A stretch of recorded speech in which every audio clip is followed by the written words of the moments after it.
Bonjour, bienvenue à notre pain quotidien.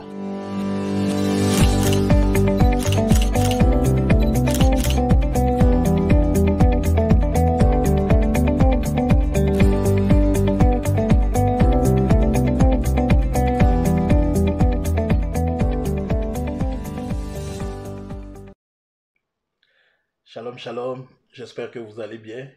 Je vous souhaite la bienvenue à notre pain quotidien. Cela fait déjà 18 jours que nous sommes en train de cheminer dans ce temps de carême qui va nous conduire à Pâques, à ce moment de grâce que nous voulons vivre. Ce que je nous propose aujourd'hui, c'est que nous allons passer tout de suite à l'exhortation, puis à la fin, je ferai la prière du jour en l'honneur de Saint Joseph. Alors, bien-aimés, nous sommes dans l'évangile de Matthieu, le chapitre 1, les versets 16 et les versets 18 à 21 et 24. Jacob engendra Joseph, l'époux de Marie, de laquelle est né Jésus, celui qu'on appelle le Christ. Au verset 18, voici comment arriva la naissance de Jésus-Christ. Marie, sa mère, était fiancée à Joseph. Avant leur union, elle se trouva enceinte par le fait de l'Esprit Saint. Joseph, son époux, qui était juste et qui ne voulait pas la dénoncer publiquement, décida de la répudier en secret. Comme il y pensait, l'ange du Seigneur lui apparut en rêve et dit, « Joseph, fils de David, n'aie pas peur de prendre chez toi Marie, ta femme, car l'enfant qu'elle a conçu vient de l'Esprit Saint.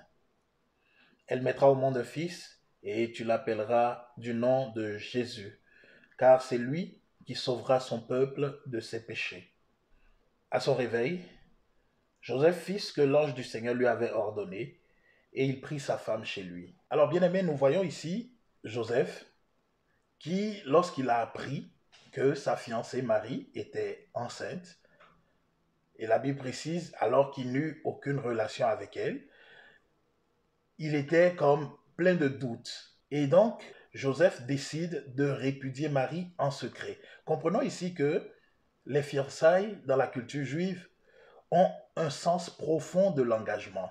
Ce n'est pas comme aujourd'hui, malheureusement, où l'engagement n'a plus sa valeur ou ne vaut plus grand-chose. Comprenons que, à ce moment, lorsque tu fais les fiançailles avec une personne, vous êtes considéré déjà comme époux-épouse, même si vous ne vivez pas ensemble, même si vous n'avez pas de relation, mais le simple fait que les fiançailles aient été célébrées, aient été reconnues, cela marquait déjà un engagement qui avait une valeur très importante. Si bien que le seul moyen de pouvoir rompre des fiançailles, c'était de faire des documents légaux officiels pour signifier qu'il y a une répudiation publique. Tout le monde devait être informé à partir de ce moment. La Bible nous dit que Joseph était un homme juste. Juste, pour les Juifs, signifie quelqu'un qui est zélé dans l'observance de la loi. Donc, il connaît la loi et il tient à la loi. Si bien que Joseph sait ce qui attend Marie si jamais il devait rendre publique cette séparation. Elle serait non seulement livrée à l'humiliation publique, mais elle serait probablement lapidée. Et connaissant Marie, connaissant la vertu de sa fiancée, et sachant que justement en elle il n'y avait rien de mauvais, Joseph décide de faire une répudiation en secret. Donc de se séparer d'elle, mais dans le secret, sans que personne ne soit informé. Joseph étant un homme juste, comprenons bien aimé que dans sa rectitude, il pensait bien faire, il voulait bien faire, et pour lui c'était la solution la plus viable. Mais c'est là que Dieu intervient. Bien aimé, vous savez, nous avons parfois plein de projets, et parfois plein de bons projets. Mais la Bible nous dit dans Proverbes le chapitre 16, que l'homme a les projets, l'homme fait des projets, mais le dernier mot revient à Dieu. C'est Dieu qui décide de ce qui doit se passer. À la suite de ce premier verset du chapitre 16, il est dit aussi que tous les projets que l'homme forme sont à ses yeux bien. Il trouve bon tous les projets qu'il forme. Pour lui, tout ce qu'il fait est bien. Et donc, Il faut à ce moment-là l'intervention divine pour pouvoir éveiller l'attention de l'homme, pour lui faire comprendre que tu peux avoir toute la bonne volonté qui existe dans le monde, mais tu n'es pas nécessairement dans la droite ligne du plan de Dieu. Et c'est ce qui arrive avec Joseph, bien-aimé. Joseph voulait bien faire. Son objectif, c'était de protéger Marie, de veiller à ce qu'elle ne subisse pas tous les méfaits qui sont liés à une répudiation publique. Pourtant, en voulant bien faire, il a oublié une chose. Quelle était la volonté de Dieu dans cela? Nous avons besoin parfois de nous arrêter, de nous interroger, de nous poser la question de savoir, même si cet acte semble très bien parti, même si cet acte semble ce qu'il y a de plus beau sur la terre, nous devons nous poser la question, est-ce que l'acte que je veux poser, est-ce qu'il correspond à la volonté de Dieu dans ma vie? Est-ce qu'il correspond à la volonté, au plan de Dieu, au dessein de Dieu sur ma vie? Bien-aimé, le plan de Dieu était que les choses se passent ainsi et que la Vierge, alors qu'elle n'eut aucune relation, puisse enfanter le Fils de Dieu pour que cette filiation, cette appartenance, ce lien direct avec Dieu soit priorisé. Et pourtant, regardez, l'attitude, la bonne attitude de Joseph aurait pu compromettre tout ce plan-là. Et c'est la raison pour laquelle, justement, la Bible précise que alors qu'il dormait, donc en songe, l'ange de Dieu vient lui parler et lui dit, ne fais pas qu'est-ce que tu as prévu faire. Laisse les choses se faire. Prends cette femme, ne crains pas de ce qui va se passer, prends-la chez toi comme femme et laisse Dieu agir dans tout le reste. Et donc, bien aimé, c'est l'invitation que le Seigneur nous lance à nous aussi aujourd'hui. Il nous dit, malgré toute ta bonne volonté, malgré la cause ou les causes que tu défends, qui sont des causes nobles, as-tu questionné mon plan, ma volonté, mon dessein dans cela, dans ce que tu vis aujourd'hui, dans ta marche aujourd'hui, durant ce temps de carême? Arrête-toi un instant.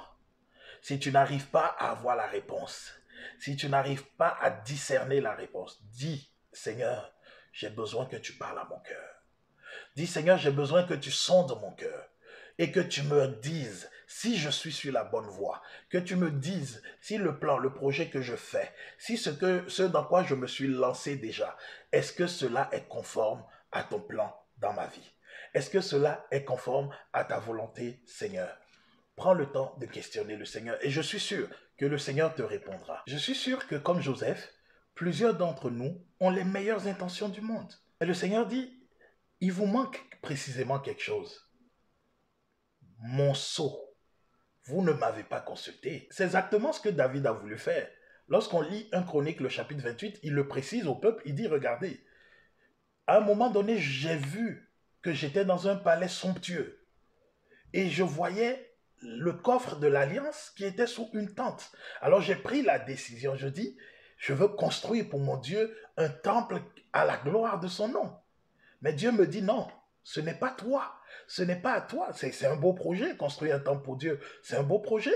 Mais Dieu dit, ce n'est pas à toi, David, de me construire un temple. Dieu a déjà planifié, a déjà prévu d'avance que c'est le successeur de David qui allait le faire.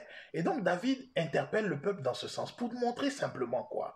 Pour nous montrer que, bien aimé, le Dieu qui nous a fait, le Dieu qui nous connaît, le Dieu qui est omniscient, qui connaît le passé, le présent et l'avenir, ce Dieu-là, il est capable de pouvoir nous mener sur le bon chemin. Mais pour cela, nous avons besoin d'une chose. Nous avons besoin de lui laisser la place. Nous avons besoin de l'inviter à nous orienter, à nous aider, à marcher dans la direction, à nous aider à être des hommes, pas seulement de loi, pas seulement de droit, pas seulement de justice, mais à être des hommes selon son cœur. Ce que je souhaite pour nous, pendant ce temps, c'est que nous puissions justement avoir le cœur disposé à entendre la voix de Dieu lorsqu'il nous interpelle dans nos chemins. Et donc, bien aimés, voilà pourquoi nous devrions nous poser la question, à quel point sommes-nous malléables aux recommandations du Seigneur? Et comme je l'avais annoncé en ce jour de la fête de Saint-Joseph, Terminons avec cette prière proposée dans la neuvaine. Seigneur, tu as donné à Joseph et Marie l'immense privilège d'offrir à Jésus un foyer où régnait l'amour et la paix. Fais de nos familles un lieu où tous peuvent apprendre à s'accueillir avec amour. Tu as voulu que Joseph accompagne Jésus avec tendresse pour le préparer à remplir la mission unique que tu lui as confiée. Sois le soutien de tous les parents dans leurs efforts de chaque jour pour guider leurs enfants et leur permettre d'avancer sur le chemin de l'amour et de la liberté. Tu as permis que cette famille connaisse la souffrance, l'exil et la pauvreté. Viens au secours des familles qui doivent quitter leur pays et qui vivent dans la précarité jour après jour. Donne-leur force et courage et donne-leur un cœur généreux, prêt à leur apporter l'aide dont elles ont besoin. Toi qui as invité Joseph à répondre à ton appel et à former avec la Vierge Marie un foyer fidèle au projet de Dieu, aide nos familles à demeurer fortes dans les moments difficiles et fidèles à témoigner de ton amour. Amen. Sonde-moi, ô Dieu, et connais mon cœur. Éprouve-moi et connais mes pensées. Regarde si je suis sur une mauvaise voie et conduis-moi sur la voie de l'éternité. Regarde si je suis sur